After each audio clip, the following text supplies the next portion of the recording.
It was demonstrated in Venice that it's not what you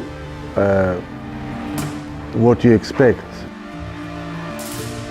You see, you had a visual expression, a physical expression of the sound that is very fascinating, very interesting.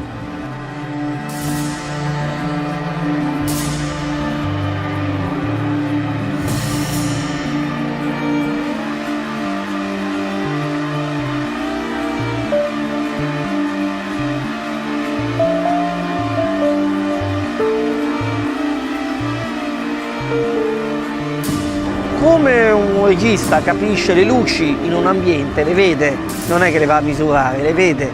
Così tu devi vedere il suono nell'ambiente. Lo ascolti, capisci l'ambiente come modifica il suono e da lì inizi a capire e ad avere l'intuito giusto per risolvere il problema.